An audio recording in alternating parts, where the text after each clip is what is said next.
హుజరాబాద్ నియోజకవర్గంలో ఉన్న దళిత కుటుంబాలందరికీ కూడా నమస్కారాలు. కేసీఆర్ గారు దళిత బంధు అనే ఒక పథకం పెట్టి పైలట్ ప్రాజెక్ట్ గా హుజరాబాద్ నియోజకవర్గాన్ని తీసుకొని హుజరాబాద్ నియోజకవర్గంలో ఉన్న ప్రతి దళితుని కుటుంబంలో వెలుగు నింపింది కేసీఆర్ గారని చెప్పక తప్పదు. మరియు ప్రభుత్వం మారిన తర్వాత కాంగ్రెస్ ప్రభుత్వం వచ్చిన తర్వాత రేవంత్ రెడ్డి గారు దళిత బంధుని రెండో విడతని హుజరాబాద్ నియోజకవర్గంలో ఆపడం జరిగింది. ఇవాళ మీ అందరి ఆశీర్వాదంతో నేను ఎమ్మెల్యేగా గెలిచిన తర్వాత అసెంబ్లీలో నా మొట్టమొదటి స్పీచ్ నా హుజరాబాద్ నియోజకవర్గంలో ఉన్న ప్రతి దళిత కుటుంబానికి రెండో విడత ఇయ్యాలని గర్జించింది అసెంబ్లీలో మీ అందరికి కూడా తెలిసిన విషయమే.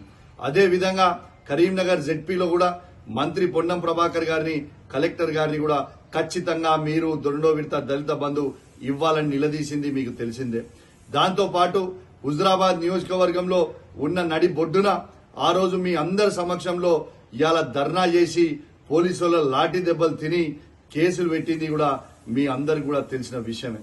ఇవాళ దాంతో పాటు మొన్న జనవరి 12 తారీఖున ముగ్గురు మంత్రులు ఉత్తమ్ కుమార్ రెడ్డి గారు, శ్రీధర్ బాబు గారు, పొన్నం ప్రభాకర్ గారిని గట్టిగా నిలదీసిన తర్వాత ఇవాళ ఈ ప్రభుత్వం దిగొచ్చింది. వాళ్ళ మెడలు వంచి మీ అందరికి కూడా ఇవాళ రెండో విడత దళిత బంధు ఇప్పిస్తుంది కూడా మీ అందరికి కూడా గుర్తు చేస్తా ఉన్నాను.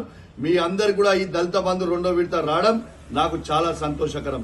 నేను మీకోసం పోరాటం చేస్తే నా మీద ఎట్లా కేసులు పెట్టిరో మీరు అందరు చూసిర్రు. జెడ్పీ ఆఫీస్ లో మీకోసం నిలదీస్తే కేసులు పెట్టిర్రు.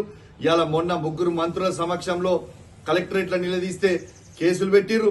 హుజరాబాద్ నడి బొడ్డున మీకోసం ధర్నా చేస్తే లాఠీ దెబ్బలు తిన్నా నా మీద కేసులు పెట్టింది కూడా మీ అందరికి కూడా తెలిసిందే అని చెప్పి సందర్భంగా తెలియజేస్తూ మరొకసారి మీ వాళ్ళ ప్రభుత్వం మెడలు వంచి మీ అందరికీ దళిత బంధు తెచ్చినందుకు నాకు చాలా సంతోషంగా ఉందని చెప్పి సందర్భంగా తెలియజేస్తూ సెలవు తీసుకుంటా ఉన్నాను.